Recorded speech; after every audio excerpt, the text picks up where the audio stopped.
How's it going, everybody? Welcome back to the Training Camp Podcast. On the slate for today, we got Game 5 of the NBA Finals. Of course, we're talking about the COVID-19 issues and impacts on the NFL. The also impacts of the 1-3 Dallas Cowboys and what Jerry Jones should do or die teams. Of course, our wallet winners, Justin Herbert news, and the MVP race. But, of course, we got to welcome in our guest for today, Mr. Nicholas Bianchi. Thank you for joining me on the show today, my guy. Thank you for having me, Connor. It's a pleasure and an honor. Yeah, so for those of you who don't know, me and Nick, we've known each other for about 3 years. We're in an acting program together. Nick is a huge sports fan, mainly soccer and football for the most part, right? Okay, cool. Yeah. And he's a huge Packers fan. Speaking of Packers, there's something on the right for you. You see a little jacket. Yeah, that's all yours. Green for Green Bay. So happy Halloween, buddy. It's all, oh my God, you're a saint. Yeah. All right, well, I probably shouldn't eat it. It'll be all in my teeth, but I'll snack on that. Yeah, we're all good.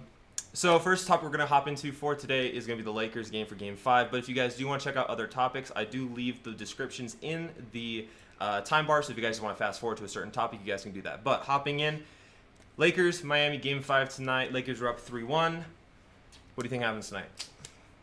I think that LeBron might get his fourth ring. Mm-hmm.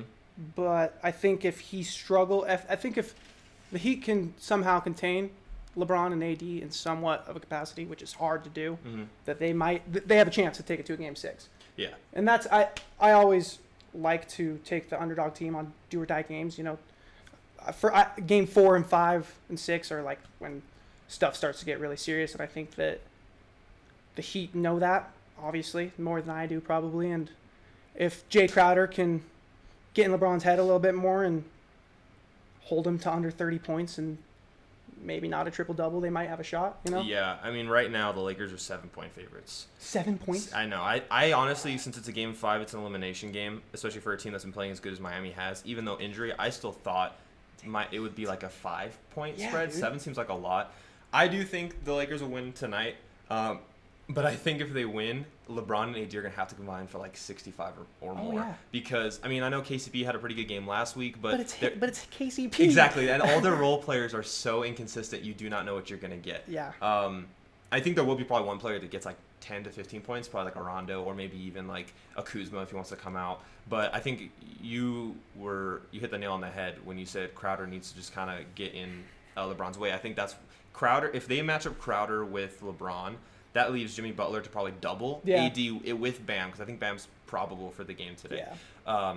So also that's the other thing. For the video podcast, the game's tonight, so obviously this will be posted the day after. So we're not stupid and just talking about the game that's already happened. We are just we're time travelers. We know what happens. Yeah, we're fucking around like, oh fuck it, we're gonna talk about yesterday's game as if it didn't happen. So yeah, I think the keys for Miami to win, if they are gonna win, they need to put pressure on LeBron to give the ball to AD, because right now LeBron's leading the Lakers in assists, rebounds, and points. You think AD would be leading in rebounds, so that shows that's very true. like that's crazy. He's leading all three categories. Yeah, and that's the funny thing is everyone's like, oh, LeBron's having an off year because he's only averaging 27. I'm like, what? He's averaging 27. Yeah, LeBron's off years are career years for B players. It's exactly like what Aaron Rodgers Rodgers said. LeBron. Yeah, exactly like what it's Aaron exactly Rodgers his off years are career years for everyone else. And so if the Heat want to win this game, they need to pressure Anthony Davis. I agree. And they need Anthony Davis to be the winner of this game. And I think if Bam is at like 90%, they can do that. They showed that in game 1 or 2, whichever game they took. Like if you put pressure on AD, then LeBron has to kind of do everything because all their playmakers are so bad. No, I agree. If you force the ball into AD's hands, he's not the type of guy to win that sort of game. It's LeBron. Right. And if you can force Rajon and all those other sub-players to not pop off. Like, I think Rajon Rondo is probably the most threatening third player for them now, just because it's playoff Rondo. Probably most consistent, yes, I would say. Yeah, exactly. Yeah. His offensive boards and the way he plays defense is key to their Frank Vogel said it. Vogel, right? Mm-hmm. Yeah. Yeah, and I think that they got to shut down those three, and I think that they might win by 10. Yeah, I mean, it's just that's kind of a bold the plan. fact that they don't have that third option is crazy. The fact that they're in the finals, like I think a lot of people take this season for granted because it's LeBron, and LeBron's kind of carried bad teams. I mean, I think AD's definitely the best teammate he's had in the past 10 years, or probably actually maybe even of all time. It's definitely a big debate. But like the other teams LeBron's have at least had like some depth. This team has no depth at all. They get their second team in there, and you're kind of just holding on to whatever lead they have, or what how close their second team can play But And no, that's you're the thing completely is, right. they need to limit how often their second team plays because Miami's second team can pop off. I mean, if Hero and Robinson shoot like 45% from the three, and Hero can pop off for maybe like 12 to 15 points, and Bam can get 15 or more, then this game should be an easy win for Miami. It's because of the depth. But man, this is the last game. This is a game that can end the bubble. LeBron can go home to his kids finally. This is a game that LeBron might play 48 minutes. Like, he might not step off the court. It's true. I think he's averaged 40 this series, which makes sense. It's LeBron, but I think Jimmy Butler and the Heat don't. I think it's kind of a slap in the face just to lose one game or to win one game in the finals. I think it happened to LeBron in 2018. Yeah. After they beat the Warriors in that 7-game series, and he left immediately. You know, shit just kind of hit the fan after that, and it's just kind of a slap in the face. And I don't think teams want to go out like that. And I think if they do take it to a game 6, they'll get beat definitely. Yeah. They're not going to take it to a game 7, in my opinion. Oh no, there's no way. No. I think you're absolutely right. The series either ends tonight or next week. Sure. Even if like Miami let's say in a hypothetical they blow out the Lakers tonight, people are going to overreact and say, oh, they could push this 7, but they won't because LeBron, he wants to go back to his kids, but he wants this championship. I mean, in an interview, I think it was earlier today, he said like LA doesn't give a fuck who you are unless you win a championship, which is so true. Yeah, and that's why everybody loves LeBron, because he has those championships, and he knows he has the potential. He's going to win it with his third team, and he's going to solidify himself as the second best player ever. And I mean, he should be I'm not going to go there, but is he your 1 or is he your 2? He's my 1. He's my 1 as well. I mean, I never watched Jordan play. I'm not old enough, obviously, but my dad went to Game 6 against Michael Jordan. He watched him all his life, and he still puts LeBron ahead of him. I mean, my dad, he bases it mostly on athleticism. Purely, LeBron's a freak. He could go play tight end in the NFL if he wanted to, but it makes sense. I mean, playing one-on-one, I personally don't think Jordan's going to score 11 points to a game of 21. Yeah, I think, and just LeBron, he like leads categories like everything in the playoffs. He's like top 10 in every single category. Right. So yeah, he's going to get number 2 in assists. He's going to. Oh yeah, he's going to probably finish number 1 in points. Oh yeah. I mean, he's going to play until Bronny plays, which is 5 years from now. And so yeah, it's 3 years from now. So. Anyway, how old is he? 39. LeBron, 37. Yeah. He's 37. Okay. Wow, so he has 5 more years. It would not surprise me if he played to 45. I mean, he's probably going to have 3 more All-Star top 5 player years left in him, and then it just kind of goes off. But God, it's crazy. Him and Brady just chilling in a anti-age machine. Yeah. Seriously, bro. Speaking of the NFL, big news was announced yesterday. So Tennessee has had 2 straight weeks now of multiple COVID-19 positive tests. So as of right now, the game yesterday got pushed to Tuesday against the Broncos, I think. And so this is a situation where it's an isolated incident, is what I'm seeing it as. Because you don't say, like, you've seen 1 or 2 cases on other teams, but this was a spread. And it was because of them. Yeah, and then you hear the report that they're not enforcing masks, they're not enforcing regulations and rules that the NFL is setting in place. And so people are talking about, okay, fines, suspension of players. You know what? Because there's still a chance that they can get positive tests today. If there's a positive test today, they should forfeit this game.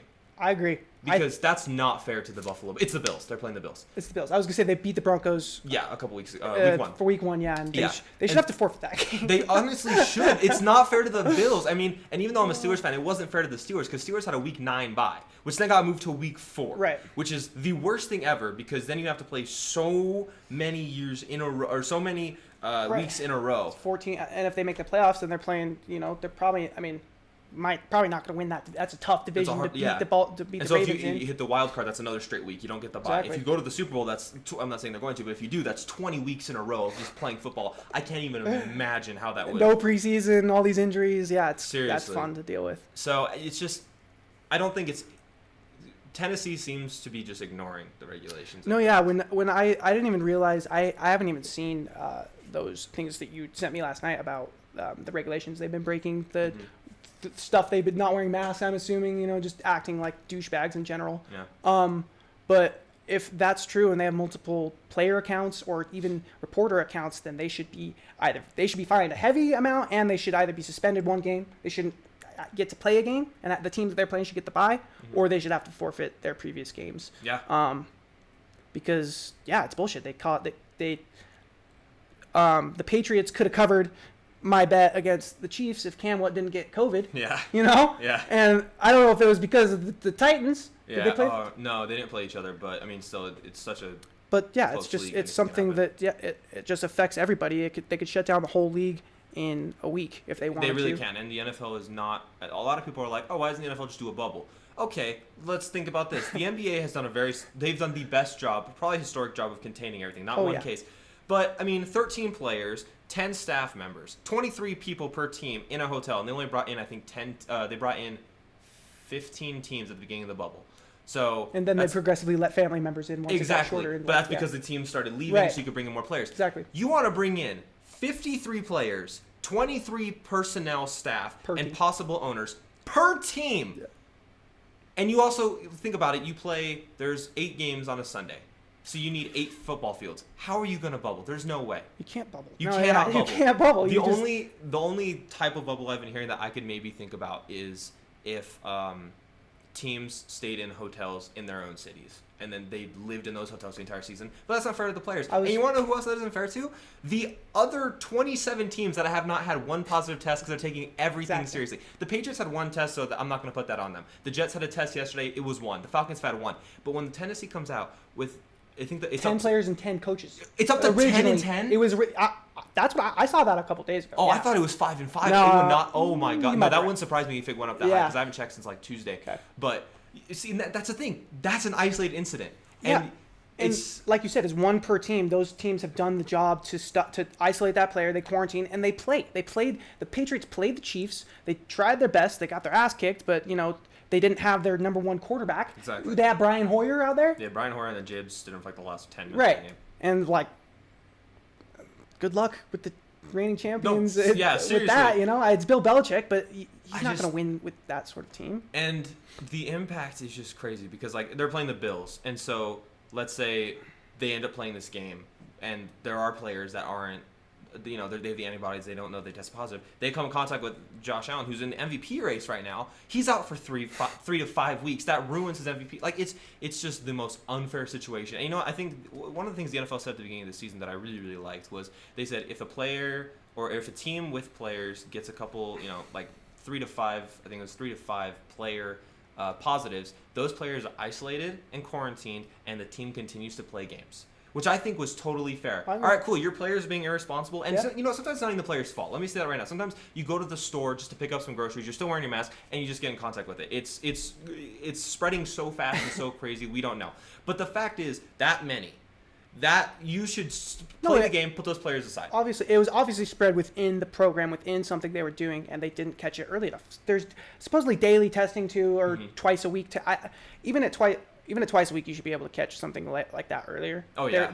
Everybody shouldn't be showing symptoms at the same time. Get positive confirmations, 10 in one single day. That's ridiculous. It's unbelievable. It shouldn't be possible with daily testing or social distancing, mask protocol, and they should be punished for it. I agree with you. And you have to also consider, for Tennessee, if they do get punished for this, they are a team that is number 2 in that division right now. Good. A division that is kind of dog shit besides them and the Colts. And even the Colts, we don't really know what they are yet. Yeah, you're not sure. We're not sure.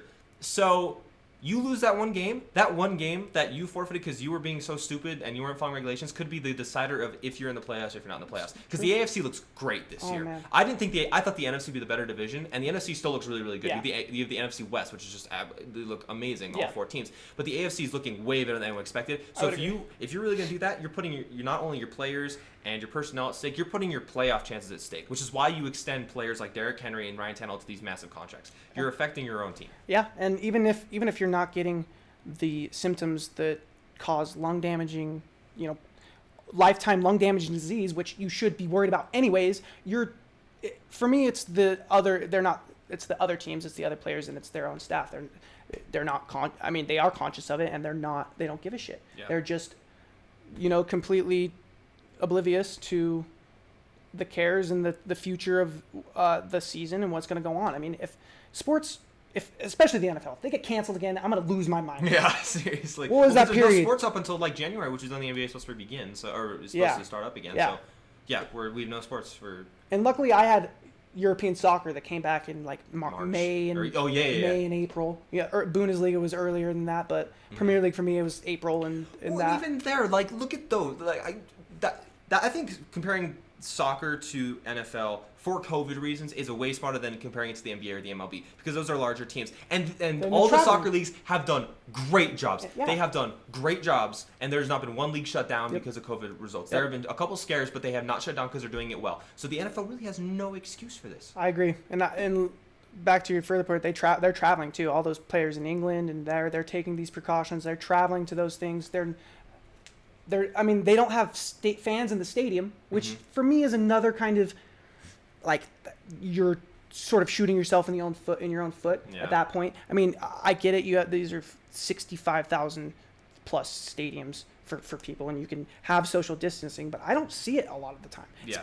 Especially in college football, I don't see any sort of social distancing. College football is the biggest because there's a bunch of, and we are both students, but there are a bunch of dumbass students who are sitting there chugging beer within inches of each other, and they're wearing masks, but it's just dropped the entire time. Yeah, it's like, not. Yeah. Honestly, as like nice as the crowd idea is that you can maybe have a crowd and enforce it and stuff, you can't. You cannot do it. And you know what? I mean, I think the NFL for like teams, Pittsburgh, they're allowing fans in this week, but for the past couple of weeks that they've had the home games, they haven't. They've just been emulating crowd sounds. It's been fine. I agree. I mean, you can tell a little bit, but just like it kind of is like you're on Madden and you're turning down crowd volume a little bit. That's literally all the difference. And I've seen some bad ones. It depends on who's running it, because sometimes it gets some obnoxious. But I agree with you. Nobody cares people do care if they're the fans who could go to the game care if there are fans in the stadium. But the people watching the NFL and who seriously care about the league don't care if the fans aren't there because of the cautions and the things that it can bring to the league. Yeah. In my opinion. Everyone that I've talked to they'd be like, oh, there's fans in the stadium? The United States is the number one country in the world with COVID, and we're the only country in the world who's having fans consistently in the league. And well, then you hear about like the Florida governor who said, "Oh yeah, all sports you can fill up your stadiums now. You want to put 65,000 people in the Bucks and the Miami Dolphins stadiums? Yeah, that's a great idea. Go ahead. I mean, I know Miami and Tampa Bay they announced that they're not going to, but still, like, why? You see all these spreads, and you look at other leagues that are doing great jobs of this, like the MLB. Like, not many people watch the MLB. I'm sure the World Series will get great ratings because it's the World Series, but like. You look at them; they have cardboard cutouts in the stands, and it's kind of funny. Like there's a moment like someone hits a home run and knocks off a head. Like that's funny. It is. It's funny, and you could pay to have, or you could do a system. You pay to have your cardboard in the stand. Yeah, you pay to. It's like the virtual cams in the NBA. It's something like that. If you're gonna have fans in the NFL, you need to have the plexiglass they're putting in schools. Yeah. And people enforcing the 6 foot parameter that needs to be set. And I don't know. It's such a large process that. For the financial stake of having a tenth of the fans you can have, it doesn't seem like the benefit outweighs the risks it brings. Yeah, that's the issue. I think most people, they just put finances over people's health because they're just so greedy, and it's really frustrating. Oh yeah, and the thing is they have no foresight. If they have an outbreak in their place and they manage to shut down the season, they're going to lose 10 times more money than they would if they wouldn't have done it in the first place. But it's up to them, and if they think they can handle it, then. Most teams have done well. I'm being kind of hypocritical because those teams that have had fans in the stadium haven't had the outbreak. Like Tennessee, I don't think they have had fans in the stadium. Mm-hmm. But at the same time, it's just something you have to look at and understand. And you're not only putting your players, but those other people and all the entire league is mine.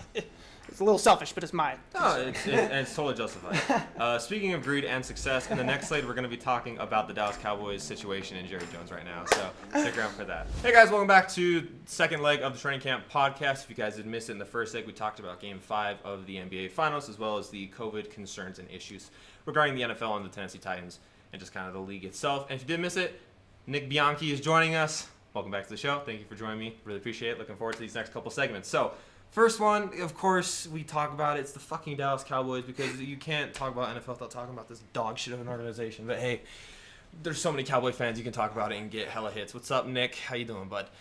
It's a friend of mine that loves the Cowboys. Anybody's a Cowboy fan, man. Seriously. So they're entering Week 5 1-3. Let's be real, should be 0-4. They're all Oh, yeah. dude. They're like, Yes. okay, Atlanta, Yes. You guys won, whatever. No, you guys Atlanta's are trash anyways. yes. Trash. And I got so much shit at the beginning of the year. I said this is a 13-3 team on paper. This is an 8-8 team. All my friends were like, "How dare you? They just got CeeDee Lamb. They have this defense that looks great." And I'm like, "Oh, okay, cool. When they go 9-7, 8-8, you can fucking call me back." And I got so much shit for that. If that. And they're 0-4. Fuck you. It's not 1-3. They're They're 0-4. What the? Oh, dude, I'm so.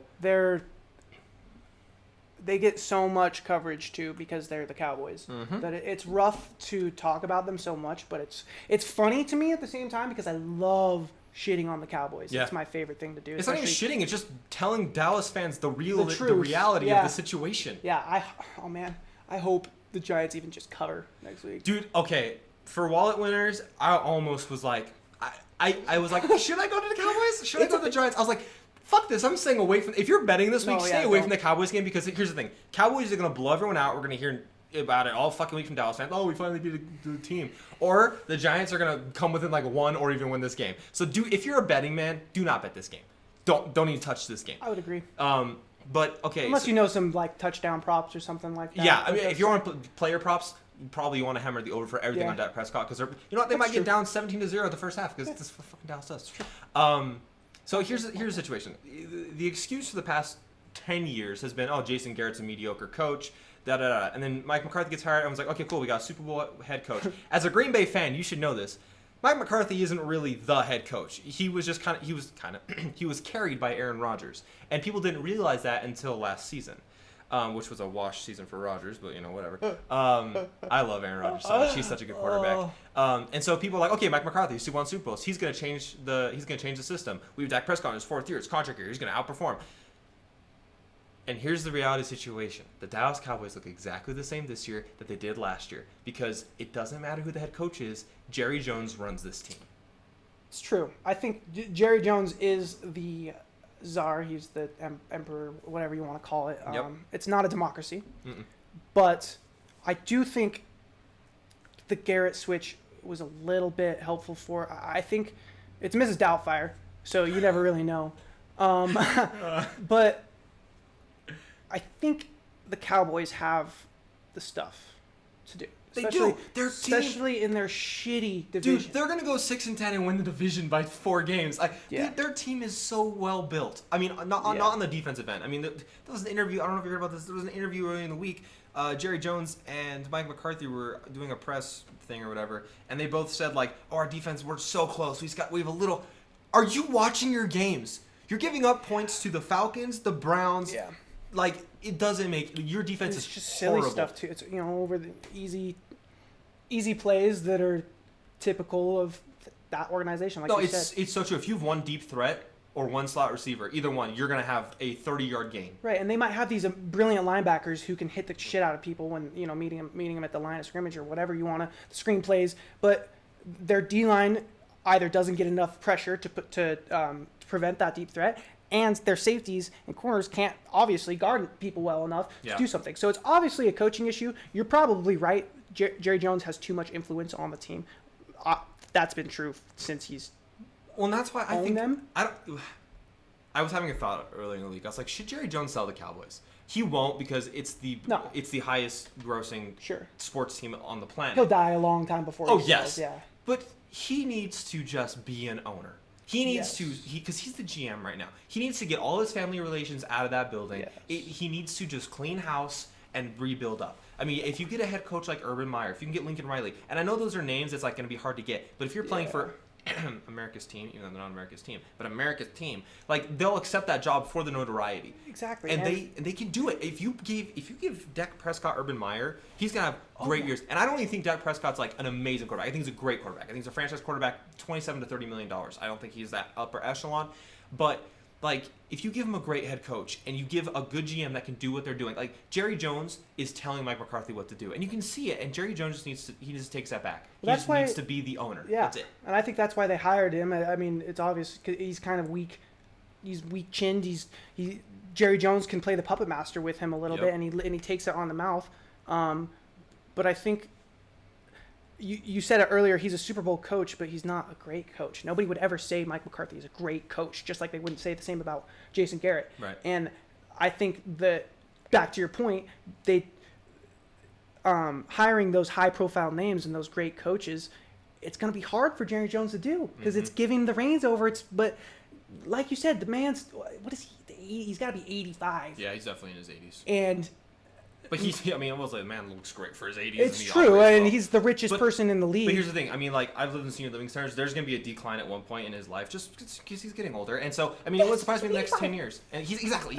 Like, so it's bound to happen. And so he needs to set up if he loves the Cowboys more than he loves his own financial well-being, then he needs to set this team up for success in the future. Yes. And so, you know what? And especially if you're 85, don't work. You're a multi-billionaire, my guy. Just own a football team, go to the games for free, go on your yacht. Like, that's all you got to do. You don't have to be the GM of this team. We give you so much notoriety because he bought a team for, it was like $2.1 million in the 90s, makes it worth $5.6 billion. It's the richest sports profile in the world. Yeah, he won two Super Bowls in the first 10 years that he owned the team. Right. And so it's like, you've done it. We know you're in the Hall of Fame. Yes. Just, you can leave. And I think Mike McCarthy has the capability to take that team to a Super Bowl with a quarterback like Aaron Rodgers.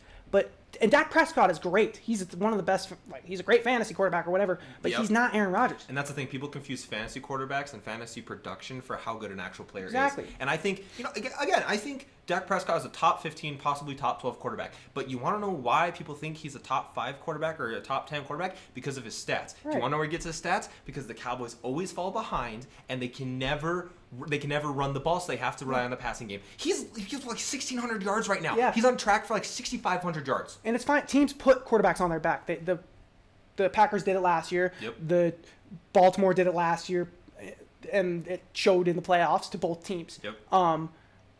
And in that fact, you can't have Dak Prescott be the person to put, however many games it is. Right now, it's been all 4 games, and they've only managed to win 1 against a shitty Atlanta team. And if that's going to be the case, if Jerry Jones would have said at the beginning that this was his plan, that they're planning for the future now, and they're doing this, not all this garbage about how good their defense is and how good they can be, it would make more sense to me. If they're planning for the future now and they're 1-4, that's great for them. Then that's what future teams do, is they have a horrible season, they get a nice draft pick, and then they, but that's not apparently what Cowboys are doing. They're still steadying on. I mean, it's good for their division that they have the record they do, and they could very easily, like you said, come back and win that division. Yeah. But to me, they're not a good team by any means. Yeah. Like they and I think, say they are. Like, one of the arguments Cowboys fans have is, Dak Prescott leads the NFL in the past 5 years in comebacks. You want to know why? Because they're always down. Yes, you're going to lead, but you're always losing. Yeah. Like, and again, this is a team last year that should have gone 13-3. They went 8-8. Right. This is the team that the year before should have gone 13-3. They went, I think, 10-6. They lost a game to the Jets and the Giants. So they lost a game to the Jets. And they have Zeke, man. Zeke's been he's been a top 3 running back since he's been drafted. And they have one of the best, they have had the best O-line. However, since Tyron Smith's out for the year. New report out today. See that, their actually. left tackle is out for the year. Not anymore. They lost Zach Martin, their star center, because he retired. Dude, this team's falling apart. Yeah. Dak Prescott has been graced with, like, the best O-line, the best running back. Like, Zeke, if you're the Cowboys and you want to be successful, Zeke should be averaging 120 yards a game. And 2 touchdowns. Because their O-line's great. And then you know what? Dak only has to throw for 250 and 1. If even that. Yeah. That's all you need. He could run for 52. He has that But they never use his mobility, which is the most underrated part about Dak Prescott. Exactly. He's mobile. It's his first year we saw that. Yes. He could do what Lamar Jackson does, but be smarter about it, I think, because he's a smart player. He's a good B+ quarterback. Mm-hmm. And you have Amari Cooper, you have Ezekiel Elliott, you have that big 3 of offense, and it just simply, it doesn't work for him. Their offense can't keep up with how many defensive points they give up, or just the lackluster mindset they have of not finishing through in games. I don't know if it's a confidence thing or if it's a simple a balls thing where you just can't finish. You don't have a Pat Mahomes, Andy Reid gene in you. Yeah, I think that's Dak Prescott's a good quarterback. He's not a franchise-changing quarterback. I think that's why, like, Trevor Lawrence, I'm not worried about wherever he goes next year. If he goes to the Jets, he's a good enough quarterback where he can transcend that franchise. Dak Prescott's not that player. And this is another one of the arguments I put out. Okay, cool. People are like, well, let Dak go into free agency. He's going to just get his bag somewhere else. Who's going to pay him $40 million? I'm serious. Give me a team that's going to pay him $40 million. I would like the Broncos to do that. Oh, that's a Bronco move. John Elway would It is a Bronco move. What team is going to be like, okay. I don't know. They wouldn't do. I don't think they would do that. You're right. Because I don't think he's worth that much money. He's not. He's worth that much to the Cowboys. He's worth that much to the Cowboys. Yes. Or no, sorry. He sees him worth that much to the Cowboys, Maybe but he's not. Like Miami next year? I could see like Miami. Someone If like Tua is bad, I could see. Oh, that. I forgot about fucking No, Tua, but if man. Tua, because they're probably gonna start him in a couple weeks. Oh, yeah. He's been practicing more. If Tua is bad, Miami might put in like a 25, $30 million contract deal for Dak. No one's paying 40. I hate talking. Okay, well, so anyway, No more Cowboys. Yeah, so Dallas is in a do or die situation. So we're gonna hop into our next segment with the Halloween theme is spooky, do or die. So I'm gonna give Nick some teams. He's just gonna tell me if they're do or die. Do is basically you need to make a push. You need to change up some schemes. So if you want to push towards the postseason, die of course. Just accept your fate. You're gonna be bad and use the season to progress players. So first team, Jets. Die. Yeah, Giants. Die. Falcons. They're good enough to do, but they're gonna die. Yeah. Texans. Do. Yeah. Jags. Die. Vikings. Die. Real? Ooh, okay. Yeah. Lions. Die. Yeah. Broncos. I think they should die, That division. but is they're just, gonna try to do. Yeah. Yeah, they might. They're gonna win. They're gonna win a couple non-conference games, and they might beat the Raiders once or twice, and the Chargers. Cowboys. Do. Football team. Die. Chargers. Die. Ooh, Bengals. I think their division's too tough. They're gonna die. Yeah. Eagles. Do. Okay. So here's my biggest team that needs to do is the Texans. Yep. And let me tell you why. Like, here's the thing. You know what? They're 0-4. Maybe they should just tank for next season and just draft. Guess what? They don't have their first or second round draft picks for next year. So, they played the Jags this week. This is a huge game because if they go 0-5, they die. They die. Yeah. And so they need to do. They need to push because I think this is definitely a division that they can win. I don't see the Colts winning more than 10 games. I don't see the Titans winning more than 10 games. So it's not they should do. They have to do. Yes. They have no choice right now. I would agree. I think that they got rid of Hopkins. They got rid of, and they just, which was Bill O'Brien's fault, and which was, it sucks. But like you said, they don't have their picks next season, so they can't really die. Yeah, they have and I think the next season they don't have their second rounder. Right. So they got rid of 2 picks and I think for David Johnson. No, they gave 2 seconds for Hopkins and Johnson, I think, and then they gave the first for Larry Tunsil. Okay. So I like David Johnson. I think that he could pop off this week. He was a free agent in my fantasy league, so I picked him up. Wait, what? Wait, no, I traded for him. Okay. I was like, what? I picked up an injured. It doesn't matter. Do you want to hear a trade I did yesterday? I'm really proud of. Yes. I flipped Montgomery for Ronald Jones, Deontay Johnson, and J.K. Dobbins, and then I flipped Ronald Jones and Deontay Johnson and James Conner for Kareem Hunt and Stephon Diggs. How did you... Well, they gave you all those players for Montgomery? What's up, Nick? Are you the... Nick.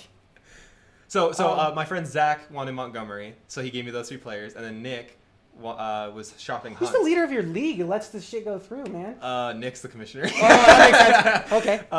Okay, so... And then for me, the team that needs to die... I was high on them at the beginning of the year. They were one of my sleeper teams. I was wrong. I'm not going to lie. I was wrong. I think the Falcons need to die. I think the Falcons should trade Matt Ryan to a team like the Bears. I think if Matt Ryan goes to a team that actually needs a quarterback that can compete, like we saw the Bears do last night, that'll be great. That's a good pick. But you know what? Like the Falcons, it was a good experiment. It was great. Like getting Todd Gurley, getting this great wideout. But your defense is so dog shit that there's no. It would not surprise me if Carolina put up 35 plus on them this week. Oh, wow, that's gonna be a shootout. Yeah.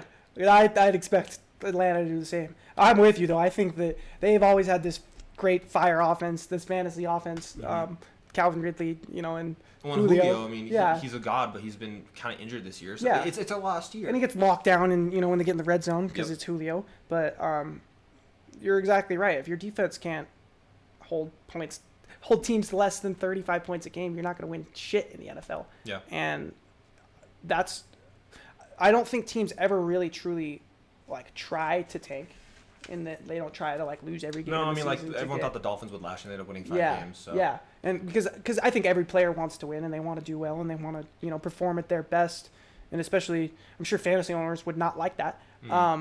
But at the same time, there's a potential that could happen to the Falcons, and if they're smart, they may make that sort of agenda to tank. But the thing is, They need the to clean Jets are a house, thing. too. Yeah, this is a really hard year. But here's the thing: I think that the Jets are in a situation where they're probably going to end up getting the number 1 pick. So if the Falcons decide to tank, it's going to be most likely them, the Giants, and the Jets. The Giants are not going to take a quarterback because they took one 2 years ago. Right. The Jets might. They might. But then, okay, let's say they take Trevor Lawrence. You still have Justin Fields, a mobile quarterback with Julio, Calvin Ridley, and you could in the second or third round you can get a running back. It's true. I think that's what the Falcons should do. Yeah, I don't think it's a bad idea. I think that they have the capability to very easily lose the rest of their games. They could be up at halftime in all of them, and I would bet I mean, their on- division alone, good God. Oh, yeah. I mean, the Panthers don't have a great record, but they're still an okay team. No, they're going to beat them once this year, I'd assume. Yeah. And And then I had one team that is like probably should be die or do, but I'm going the opposite way. I think Washington should try to do. If you're 1 win and you're in second in your division right now, good. I mean, like, here's the thing. They benched Dwayne Haskins for, I don't know, like, Cal Allen. I think Ron Rivera just loves him. I'm happy for my fantasy team because I have a Gibson, so he's going to get that's he's good, gonna get his catches. I mean, but if they think, because if this is a move that we're going to compete. And you know what? In that division, it would not surprise me if a 7-9 Washington team made the playoffs. And you know, if that happens, give Ron Rivera Coach of the Year. Man is on an IV every halftime, and he might lead this team to he's like we're a quarter way through the season, we're a quarter way through the season, and Washington's not out of the playoff picture. How is that possible? So I think, you know what, you're Washington. You just had the number 2 overall pick. Worst case scenario, you get a 15th overall pick or a 12th overall pick next year.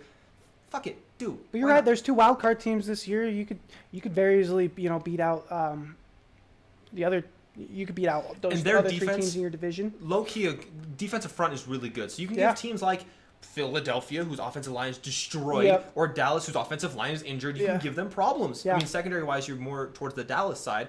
You have like Quentin Dunbar and stuff like that. But The thing for me is Ron Rivera. He's a great coach, and yeah, it's Riverboat Ron. And I can't believe that Carolina got rid of him last year when they did. It was the stupidest decision. I think Carolina's like, we should clean house, which made no sense. So you look at Cam Newton It right now. just You look at Ron Rivera. It didn't work. I mean, they put everything on McCaffrey, and now they can't put everything on anybody.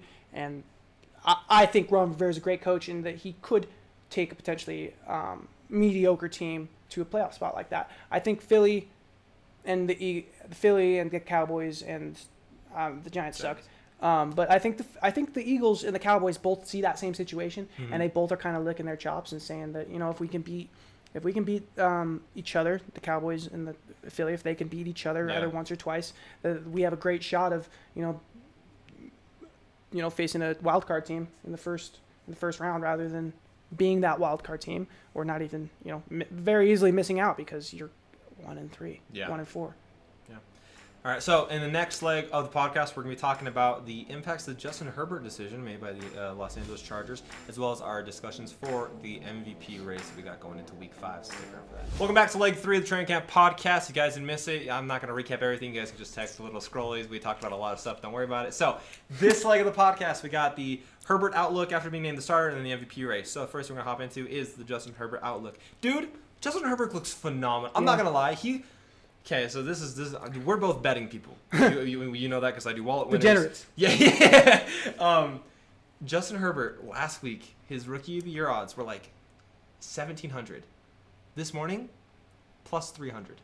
They jumped up 1,400 after He's the saying favorite? starter. No, Joe Burrow is with 150. Okay. He's tied with Clyde Edwards-Helaire for 300. Oh damn. But he's a rookie. Oh my god. so here's my question. That's good. That's good Herbert, value. Can Herbert do it? Yes. You think so? Yes. I think so too. Especially with those two. You want to know why I think he can do it? Because I'm not going to lie. I wasn't high on Burrow. I was like, Burrow's being overhyped. But Burrow's the real deal. Burrow. I love Joe Burrow. Especially with the recent update to the Lamar injury, it makes me worried about the future for the Ravens. So I think the future of the AFC is going to be Burrow, Mahomes, Josh Allen, and... How old's Derek Carr? He's not. He's not one of them. I don't think he's a future. I think if he goes on a different team. I think if Herbert has a good year, you I throw think him Herbert in there. gets put into that. Because here's the thing. Here's why I think Herbert wins Rookie of the Year. Because the Bengals are going to win 4 or 5 games. Yeah. The Chargers could win 7. Yeah. I mean, they have the talent. Huh? They have the talent. Oh yeah, and this is through all their injuries. Yeah. Could you imagine if they were healthy? This is I picked them as a wild card at the beginning of the year. I know I'm only saying them 7. I'm not joking. I think 7's their floor.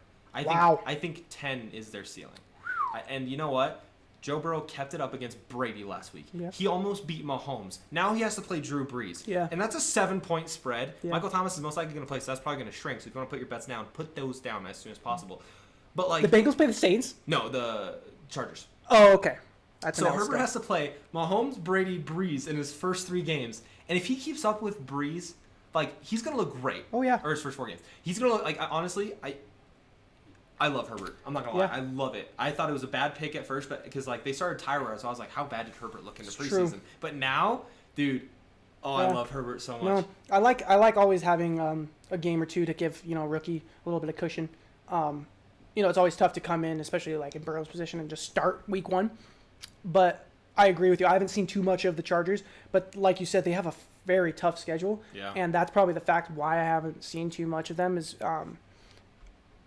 but I'm with you. I think that unfortunately, I think if the Bengals win 5 to 6 games, I think if the Bengals win 6, then Burrow probably gets it because everyone's expecting them to win about 4. Yeah. And I think he's Joe Burrow, and he's just he looks so good. He's really good. But he's smart, and he's so collected for a rookie. And he can sling that thing, and he gets out of the pocket, and he knows how to go down now. He's not getting run over like Lamar Jackson, getting injured every other week, which is it's gonna shorten his longevity. Yep. And he's younger than Joe Burrow is, by the way. Oh, that's right. Yeah.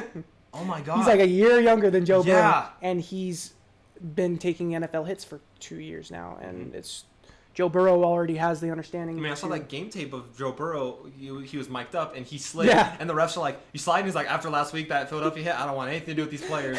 And Jacksonville's laughing at him. He's also just so likable. He is. But here's the only reason I think Herbert has more success. I mean, goddamn, dude. I don't know how the Chargers aren't they're kind of like the Cowboys where their offense just looks so good. You have Eckler and Keenan Allen, a decent O-line. You have Hunter Henry, and you have Mike Williams, who's a good number 2. That's a great... I know Eckler's out for right now, but okay, Joshua Kelly and Justin Jackson, 2 great backs as well. It's true. So, Herbert was set up so they have no excuses on the offensive end. I'm with you. I think that they should be scoring 25-plus points a week at least. Mm-hmm. But can you name a single defensive player on that team? I can name a... Oh, I can name is Bosa on that team? Bosa's on the team, but I can name probably all of their injured defensive players, like Derwin James, Melvin Ingram, all their good players are Casey Hayward, all their good players are hurt. When healthy, though, that's a great team. You're right. I honestly was spacing even one of them, and then I was like, oh, Bosa. But the fact is, if the NFL is so defensive oriented, I don't care. People care so much about offense, but it's so defensive oriented. You look at last night's game. I mean, the Tampa Bay offense is the team that's probably going to put up 25 on average defenses. And so I think right now it's definitely really important to have an elite offense. But if you have that great defense, which is what makes Baltimore so deadly right now. I mean, their defense isn't as good as last year, in my opinion. No. But, the fact that you can have a high-scoring offense and honestly, you don't even need a great defense. An average defense with a high-scoring offense, you're going to win more than 50% of your games. Exactly. But if you have a bottom-tier defense and a high-scoring offense, it's going to be a Cowboys situation. Atlanta Cowboys, That's why. It's why the Saints. Not the Saints. The Niners went to the Super Bowl last year. They had the crazy defense. Yeah. They pooped on the Packers. Controversial statement.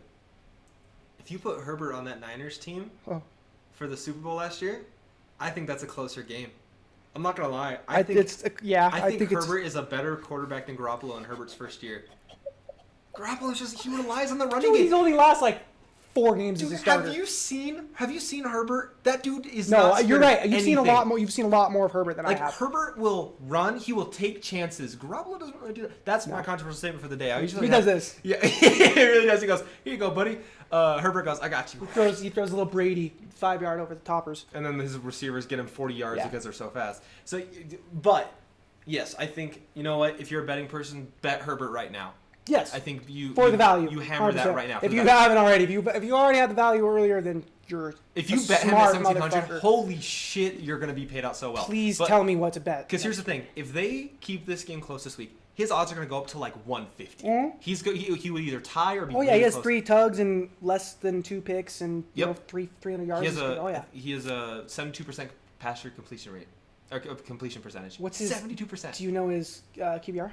I can tell you. I'm gonna say like 86. Last game he probably was like. That's probably pretty high. 84. Ooh, that was pretty close. That's not bad. I mean, no, that's pretty good. No, sorry, not 84, 74. I don't know why I said 84. Oh, 74. Which I mean, that's not close, but that was still pretty good. Yes, for rookie. But listen to these: in 3 games, 74 QBR, 72 completion percentage, 930 passing yards, 5 touchdowns. In how many games? 3. Ooh. Against Tampa Bay, who has a great defense, Carolina, who's a shit defense, and Kansas City, who's a great defense. He has 2 more touchdowns. He's the favorite right now. Oh yeah, for rookie. Yeah, I think you're absolutely right. I think you know what? He's gonna pull ahead in 2 weeks. No, I'm serious. I think who do they play?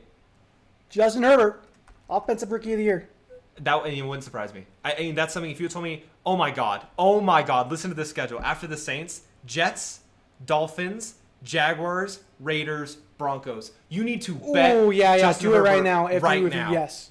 Because the Saints game is probably going to drop his odds a little bit if they lose. Yes. And then, Bills, Patriots, Falcons, Raiders, Broncos, and then with the Chiefs. That is a stretch where Herbert can win almost all those games. Yes, I was wondering why they had such a tough beginning schedule, but that makes sense now that they get this light load the next 6 to 7 weeks. You have to face other than the Saints. You have to face the Chiefs twice a year too. Like that's just such a shit situation. Yeah, 2 L's unfortunately. Speaking of the Chiefs, Mahomes is the 3rd highest odds to win the MVP right now, behind Rodgers, who's at 2, and Wilson at 1. Now here's my question. I love Mahomes. I think Mahomes is the best quarterback in the NFL right now. I think he's the future of the NFL. I think he's going to shatter all kinds of records. In my eyes, he's like already pretty close to a first ballot Hall of Famer because he's so young and done so much. Mahomes shouldn't be 3. I think Josh Allen should be 3. Josh Allen right now is at plus 1,700 odds for MVP. Wow. And you know what? I was skeptic about it for the first 2 weeks because he didn't have great matchups. But after that Rams game, he's for real. He is legit. He reminds me of an athletic big man. The last 2 MVP winners have won it in their second season as a starter. Yeah. I mean, Josh Allen's in his 3rd because he was the same draft class as Did Lamar. he start his rookie year? He did. But still. Damn. But, like, he also started with a really bad team. Oh, yeah. And so... And they were good last year. And you're right. I said it in week 1. They're good. He's a good, big... He's got a strong arm. He's accurate. He moves when he needs to. And he doesn't take hits that he doesn't need to. And all that adds up with that Bills defense to winning that division and maybe even an AFC championship. Well, he's got the 2 things that every single quarterback wants. He has a dynamic running back. Like, Singletary's not great, but he's a great running back. He's all you need, though, yes, right? and then you know what? If you need a pass-catching back, they have Zach Moss they can throw to. But he has the 2 most important things. He has a deep threat in Brown, and he has a slot/other deep threat in Diggs. Diggs is actually multiversal. Hey, could you imagine if the Bills actually accepted that Antonio Brown trade 2 years ago? Oh, my God. Antonio Brown's stupid. So you know what? He's set. And this is his upcoming schedule. So they play the Titans on Tuesday, fingers crossed. Chiefs is going to be a real big game for them. Jets, I think they're going to beat the Patriots. Then they play the Seahawks, Cardinals, Chargers, Niners. So you know what? It does not get easy for him. No. But, like, here are the last 4.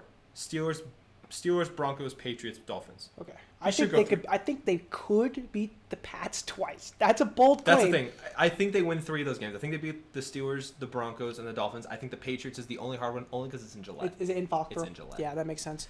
That's always tough to win there unless your name is Andy Reid. Yeah. But or Peyton Manning. That's true. Yeah.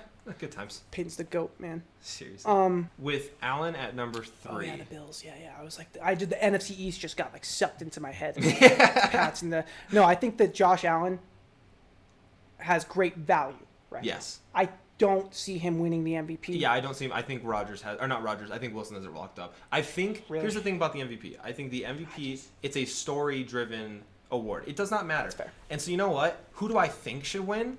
I think Rodgers, because last year everyone's like, he's washed. He's not the same quarterback he once was. If he keeps up this pace, he's going to be, oh my God, I would not surprise me if the Packers win the Super Bowl. But right now, Russell Wilson is doing things that everyone has expected him to do for the past 4 years, but Pete Carroll said, no, I'm going to run the offense. And so they're finally like, okay, cool. Russell, you run the offense. And Russell's running that shit. He does. He did. On a horrible offensive line and Yeah. a subpar to below average defense. Yeah. So And that's how it always comes down to fourth quarter, put the ball in Wilson's hands and, let him do his thing. He is Aaron Rodgers, but he's younger and he's faster and he's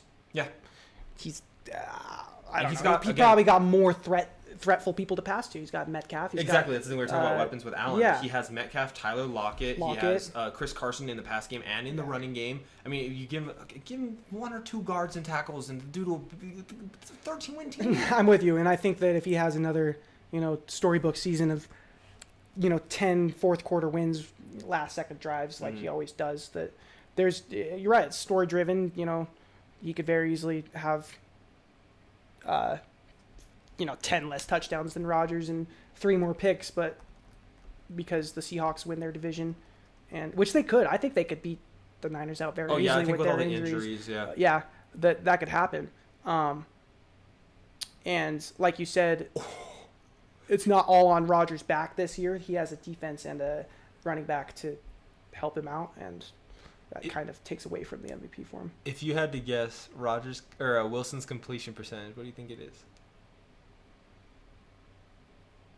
79. 75. He's 75% for 1,300 yards, 16 touchdowns, 2 picks. 2 picks. 4 games. How does Rodgers have any picks? He's so... No, he doesn't. Well, yeah, but that's the thing. I was going to say he's so... Oh my God. Rodgers is 70% completion, 1,200 yards, so he's only 100 below. 13-0. Touchdown to interception ratio. How many touchdowns does Wilson have? 16. 16. 16 and 2. And I don't have an issue with quarterbacks throwing picks that often. Rodgers does. Gotta take a chance every once in a while. Yeah, Rodgers does kind of have an issue with that. He likes his QBR rating and his no pick stat, which is going to break, he's going to shatter however many pick to touchdown ratio records he wants to do, but sometimes you got to take a shot downfield, like you said, especially when you get people like Devontae Adams back, and you have those threats like Lazard and even Equanimous St. Brown who can run down the field and you could throw the ball up to, and you have a shot at throwing a pick, but sometimes you're also gonna get 2 extra touchdowns in a game and solidify a chance at a W or even your spot at MVP. Yeah, must be nice to be a Packers fan, man. Anyway, so one last leg of the podcast is going to be our wallet winners segments. Stick around for that. I got mine, and we'll see if Nick has any of his own. Stick around for that. Welcome back to Training Camp Podcast. Final leg, and of course, as always, every single leg, we do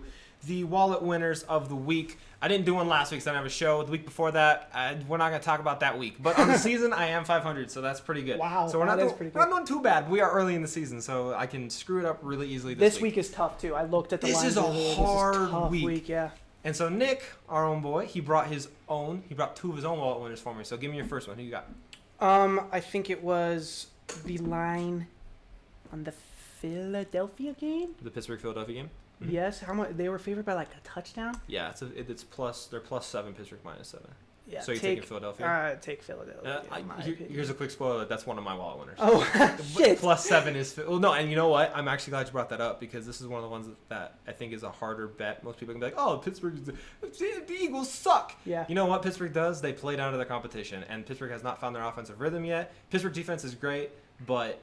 And we said earlier, Philadelphia needs to win games if they want to make the playoffs. Yep. Which they can. They definitely can make the playoffs. They're number 1 in the division right now with 3. They're 1-3-1. Yeah. Do you have them winning the game or just covering? I think they just cover. Okay.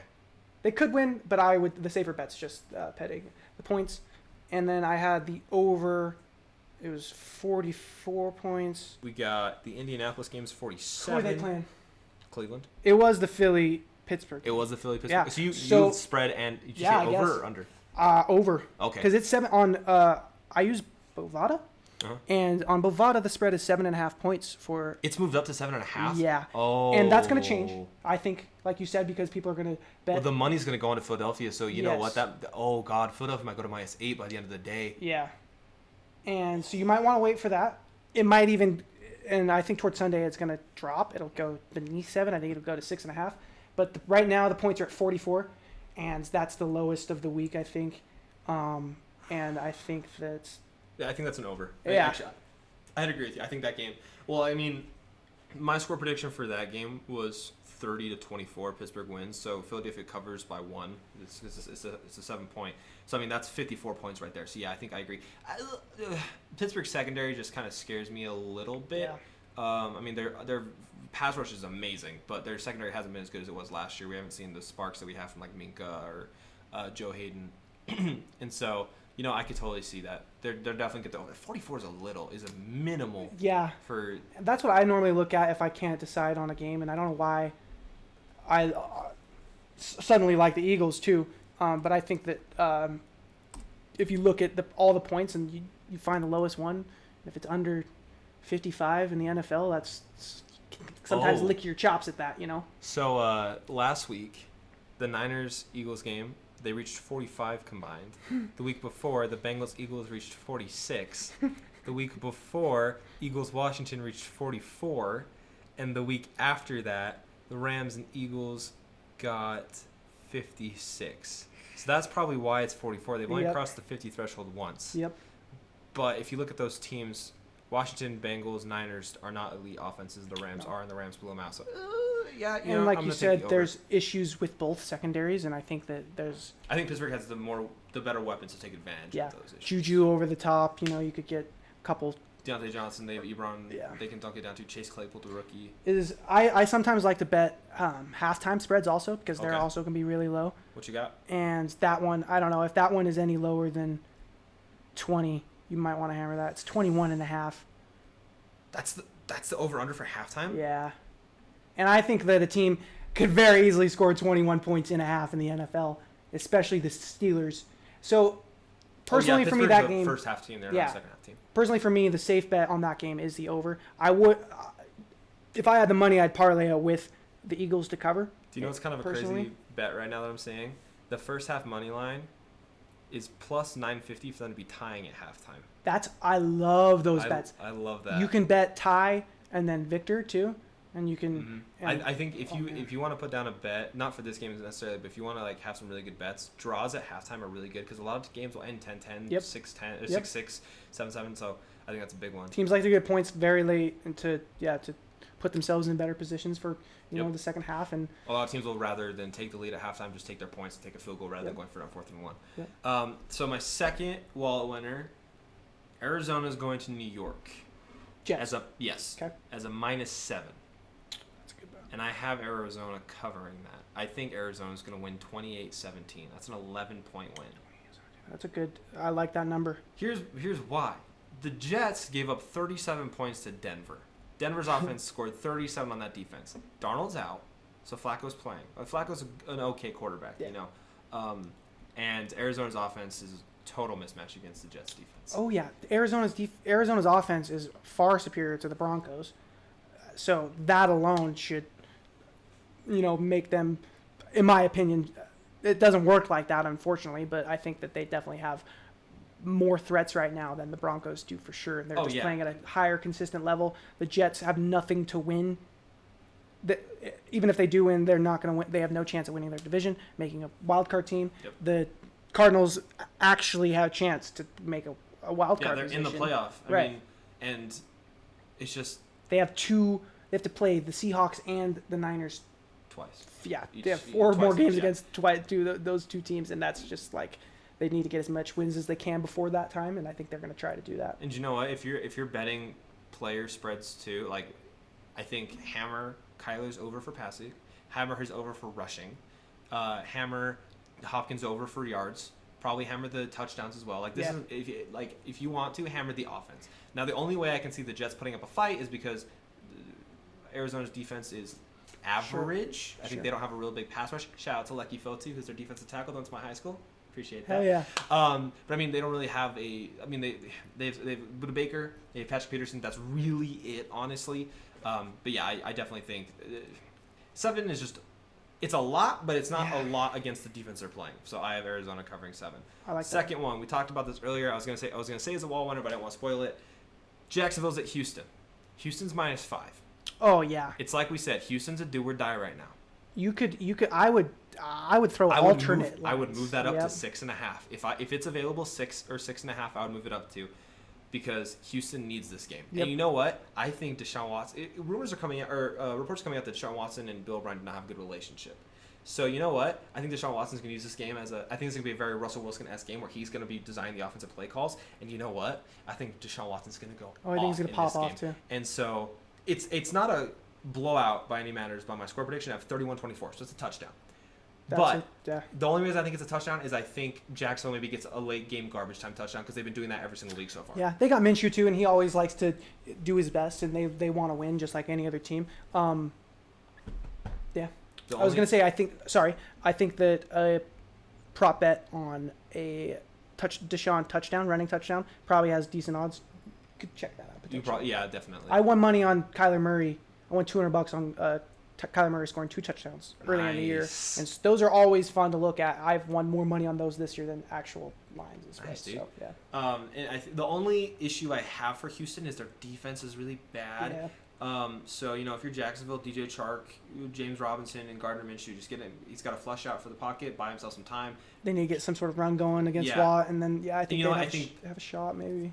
It wouldn't even surprise me if this is a 24-24 game and Houston has to get that game in touchdown. I don't think that's what's going to happen. The only reason I think it's going to be this close is I think, like I said, Jacksonville gets a garbage time touchdown that closes that gap a little bit. But you know what? 5 scared me. I think it was 4.5 at the beginning of the week, so it has stretched. Wow.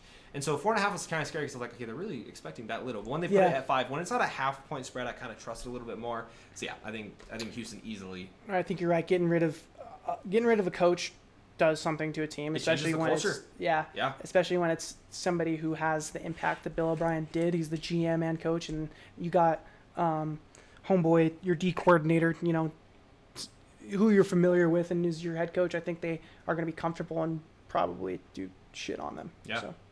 Another 7-point spread. The Rams are going to Washington -7. This was a hard one for me. What do you think about? I looked at that too, and that was one of the smaller point spreads. Yeah. And I was looking at the over on that also. Well, the over/under on that is 45. Yeah, and that's always it's a tough number, and 7 points is a tough number to bet against also, especially when you have the Rams who can't really decide on. Is it in Washington? Yeah. That's another reason that if it was in LA, I would take it probably a lot easier. For sure. This is a hard one to swallow. It is. That's a difficult bet. I think that it could very easily go both ways, but I think the more favorable one is the Rams. And this is what led me to that. They made the quarterback change. Yeah. Now Kyle Allen he's a mediocre quarterback, but you know what he loves to do? He loves to turn the ball over. Yeah. After the first 3 weeks he was playing for Carolina last year, he started to turn the ball over a lot. And you know what? Terry McLaurin's a great wide receiver, but he's going to be matched up against Jalen Ramsey. And Gibson's a great running back. He's got to go against Aaron Donald in that front line.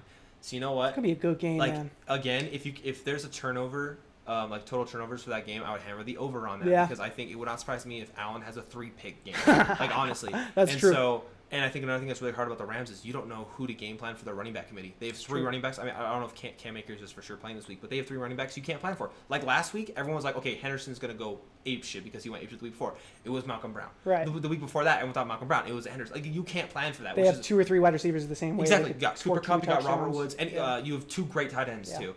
And I think Sean McVay he's a great coach. He always knows how to plan for the right team, but both teams are in a do or die situation. They both have to win games if they want to keep their season alive. Better team situation right now. Exactly. I think they're better because of they're both in the same situation. I think you take the better team and the better organization, and this is something that happened a couple weeks ago. With this game reminds me a lot of the San Francisco versus the Giants game, because everyone's like, oh, but the San Francisco's injured, and I took I took almost every I did over too. for Washington because I like head coaching better. Yeah. And I think Ron Rivera's a great coach, but I just think Sean McVay is a genius. Like, you see these play calls he comes up with, and it's genius. Yeah. No, all right. on that, yeah. We all know that my last pick is always the upset of the week. This isn't a big upset because the odds weren't like too big, but there weren't a lot of upsets I liked this week. But this kind of surprised me that they were underdogs. Carolina is an underdog against Atlanta. The game is in Atlanta, but have we seen Atlanta's defense? Atlanta's defense is bad, man. Yeah. And you know, I don't know. I think Mike Davis has done a great job filling in for Chris McCaffrey. Like, he's done a great job filling in for Chris McCaffrey. I haven't seen too much of Carolina, but I've seen plenty of Atlanta to know that any team in the NFL could beat them. Oh yeah, and you know what? What's the over? Any team in the NFL, and I think that's true at any point that a 1-6 team could beat a 5-2 team, whatever you want to do. But I think that Atlanta doesn't have it. The over under for this is 53. Now I am definitely, if my score prediction is anywhere in the ballpark, I'm gonna hammer the over. I have Carolina beating Atlanta 35-32. It's going to be a high score. These are two horrible defenses. That's the thing. Yeah. Here's the only reason. If Julio was in, I would take Atlanta. But Julio's not going to play. Oh, wow. And did you see what the Packers did to Matt Ryan last week? Yeah. I'm not saying that the Carolina defense is anywhere near the Packers. No. But Calvin Ridley did not have one reception. Right. In the entire game. Thanks for that. I'm on fucking fantasy. He got me 0 points. Also, shout out to Scotty Miller, who got me 0 fucking points last night. One of my Todd leagues. Gurley, too. Appreciate it. No, I didn't do. I think he might eat. I think Todd Gurley could very easily get a couple TDs. He doesn't remind me of Todd Gurley though. Like I don't think Atlanta's utilizing him as well as they can. He's a red zone right now. He's a red zone back, and I think that's what they should use him as. You're inside the 10. He can get you those 10 yards because he'll power through it. That's all the Rams did with him, and he was the leading touch. He was one of the 17 touchdowns in one season or something like that. You could. He was favored to score a touchdown a game. Now it's like if he gets the ball handed to him, everybody's like, who's got him on his fantasy team? Yeah. It's the best thing in the world. But no, I think that both of those teams are kind of obviously shit shows. Yeah. But as far as organizations go right now, I would say that Carolina knows where they're headed. They have a roadmap. Exactly. They have a plan, and Atlanta's like, They were in our do or die segment, so you don't know. And I think this is gonna be the start of that die. Yeah, and they'll see where their season goes, and if they have to revamp it, then good for them. Yeah. All right. Well, hey, thanks for coming on the show, man. Appreciate it. I had a great time. Thank you for having me. Of course, man. You can come on anytime you want. I mean, we got a long season ahead. We got plenty of sports to come up. I can't wait. So if you guys want to check out Nick, I will drop any links for like Instagram or Twitter you want to put. I will drop those if you want me to. Other than that, if you guys want to see Nick on the show again, just let me know. I'll definitely want to bring him on. It doesn't have to do with you guys. I just love having him on. Love talking sports with him. It's good to always have you around, dude. And yeah, we're just gonna leave this podcast here. I'll see you guys next episode.